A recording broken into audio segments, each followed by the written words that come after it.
Shalom a todos, bem-vindos ao canal Ouça a Torá.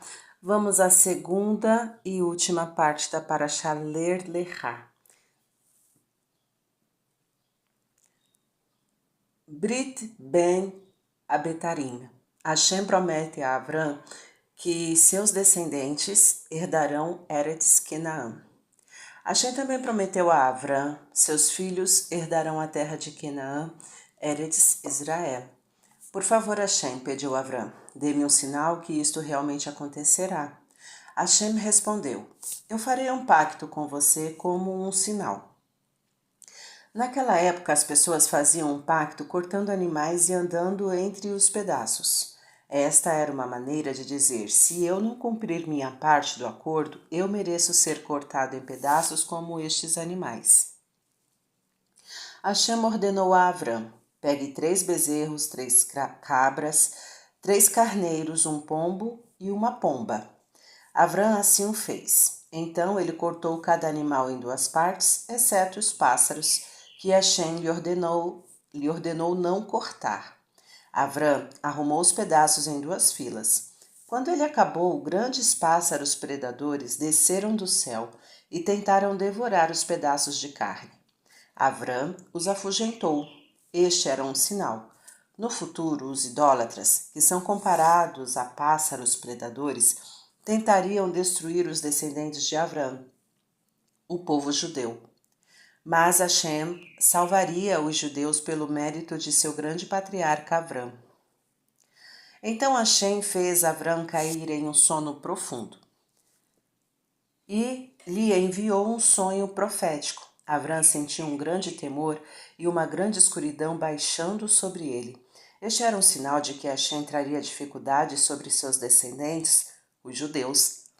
Hashem antecipou para Avram, saiba que seus descendentes não conquistarão Eretz Israel imediatamente. Primeiro, eu os exilarei para terras estranhas onde permanecerão por muitos anos.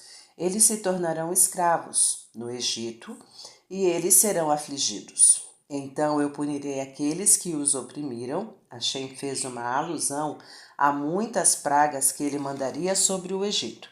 E os judeus sairão com grandes fortunas. Finalmente, os judeus retornarão para Eretz Canaã.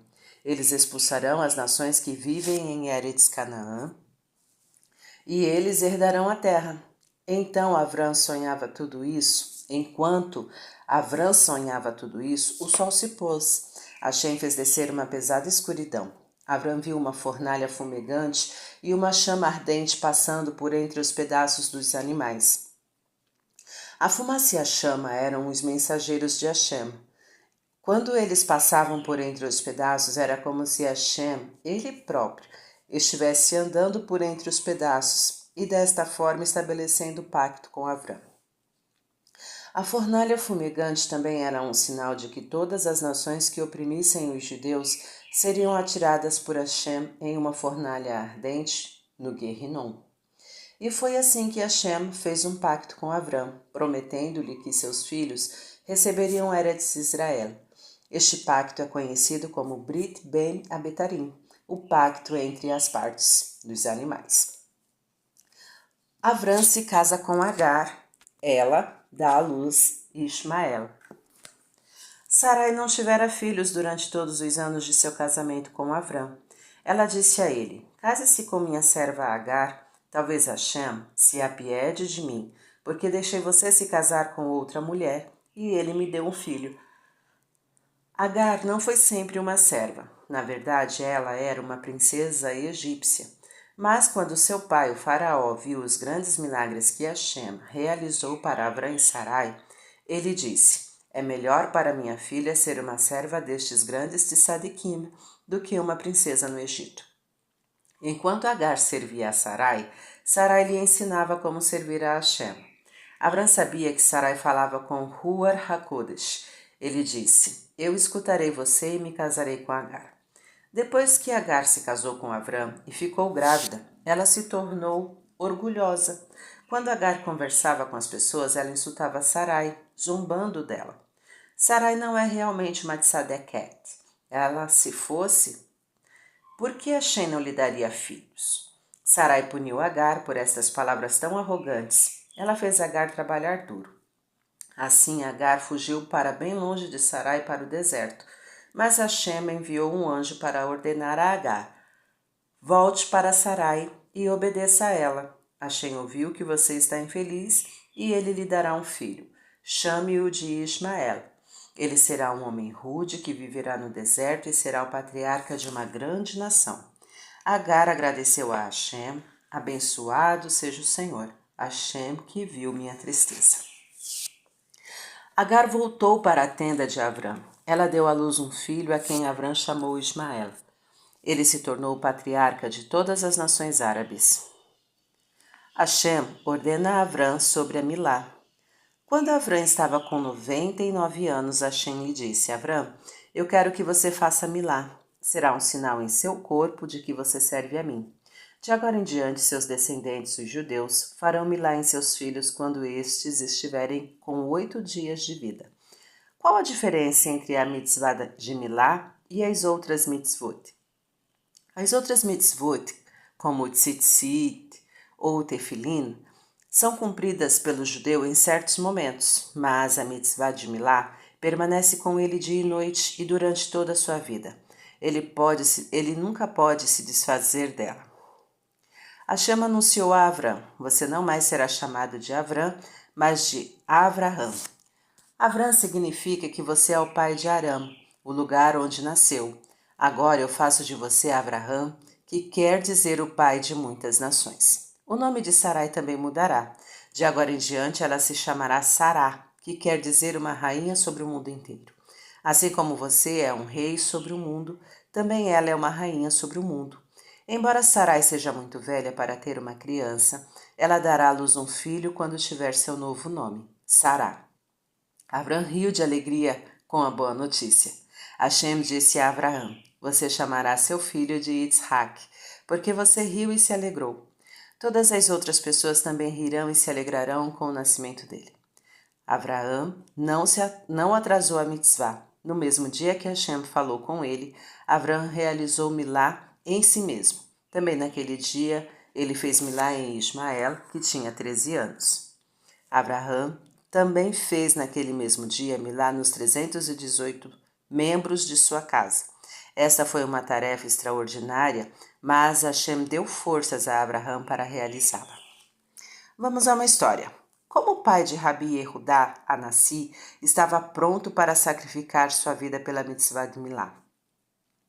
Certa vez o governo romano decretou: nenhum judeu pode mais fazer Milá em seu filho. Naquela época nasceu um menino em Eretz Israel e ele foi chamado de Yehudá. Seu pai era um dos líderes do povo judeu. O pai disse: Hashem nos ordenou realizar Brit Milá. O perverso imperador romano ordenou o oposto. A quem devo obedecer? A Hashem ou ao imperador? Eu não desprezarei as ordens de Hashem por causa do imperador. No 8º dia depois do nascimento de seu novo bebê, o pai o circuncidou secretamente. Mas o segredo não foi guardado por todo mundo. Algumas pessoas contaram ao governador da cidade. O governador chamou o pai de Yehudá e lhe disse, rispidamente: ouvi falar que você circuncidou seu filho. Como ousa desafiar as ordens do imperador? O pai de Yehudá respondeu: eu fiz o que Hashem nos ordenou. O governador disse: eu sei que você é um homem importante, um líder do povo judeu. No entanto, nem mesmo você pode desobedecer ao imperador. Você será castigado. Qual será meu castigo? Perguntou o pai de Yehudá. Não sou quem decidirá, respondeu o governador. Eu irei até o imperador, em Roma, e contarei sobre o que você fez. Você, sua esposa e seu filho também irão para lá, e ele julgará vocês. Com o coração pesado, os pais de Yehudá se puseram a caminho com seu pequeno bebê. Eles rezaram para Hashem, para que o imperador poupasse suas vidas. Na noite anterior à chegada deles em Roma, eles pararam na hospedaria de um não-judeu. A esposa do dono também acabara de ter um filho, um menino. Ela começou a conversar com a mãe de Yehudá. Por que você não parece feliz com seu novo bebê? Vejo que você suspira e tem uma expressão triste o tempo todo. Nós estamos com muito medo, explicou a mãe de Yehudá. O imperador poderá nos matar porque circuncidamos nosso bebê apesar da proibição dele. A esposa do estalajadeiro era uma mulher muito distinta. Ela fez um sinal para a mãe de Judá para acompanhá-la até um quarto onde ninguém poderia ouvi-las. Ali ela sussurrou: Vamos trocar de bebês. Você pode mostrar o meu para o imperador. Meu bebê não está circuncidado. A mãe de Judá concordou e levou o bebê não judeu para o palácio. Quando o bebê sentiu fome no caminho, ela o amamentou. O governador estava no palácio do imperador. Ele explicou ao imperador: Aqui está o judeu que ignorou suas ordens, Sua Majestade. Ele circuncidou seu filho. O imperador ficou furioso. Dê o bebê aos meus servos, ele ordenou. O bebê foi examinado, mas, para a surpresa de todos, ele não tinha milá. O governador que acusou os pais de Judá quase desmaiou. Eu juro que esta criança foi circuncidada, Sua Majestade, ele exclamou. Isso deve ser um de seus milagres. O Deus dele realiza milagres quando eles rezam a ele. O imperador ficou muito irritado com o governador, que o ridicularizou na frente de toda a corte. Eu cortarei sua cabeça por falar mentiras, ele gritou. E quanto a estes judeus, deixem que eles circuncidem seus filhos se assim desejarem. Meu decreto está abolido. Com imensa gratidão a Hashem, os pais de Judá deixaram o palácio. Na hospedaria, os bebês foram novamente trocados. A esposa do estalajadeiro disse à mãe de Judá: Eu quero que nossos filhos sejam amigos quando crescerem, porque Deus realizou um milagre para você através de meu filho. Vocês sabem quem Yehudá se tornou quando cresceu? O santo Rabi Yehudá Anassi, presidente do Sanhedrin e editor da Mishnah. E o que aconteceu com o filho de Estalajadeiro? Porque ele foi amamentado com o leite da mãe de Judá, Hashem lhe concedeu grandeza neste mundo e no próximo. Ele mais tarde se tornou o imperador romano Antoninus, que foi um grande amigo de Rabi Yehudá Anassi e protegeu os judeus. Tal como o pai de Rabi Yehudá Anassi, muitos judeus em gerações posteriores arriscaram suas vidas para realizar milá em seus filhos. Na época dos Hashmonaim, quando ocorreu o milagre de Hanukkah, os gregos também proibiram Brit Milá. Eles matavam as mães cujos bebês eram circuncidados. No entanto, muitos pais e mães judeus continuaram circuncidando seus filhos. Até recentemente, Milá era proibido na Rússia, mas mesmo assim era realizado em segredo. Nosso povo sempre esteve e sempre estará pronto para arriscar sua vida para cumprir as mitzvot de Hashem. Fim da história. Tá gostando do conteúdo do canal? Então curta, comenta, compartilha. Ainda não é inscrito? Se inscreve, ativa o sininho e fica por dentro das novidades. Shalom a todos.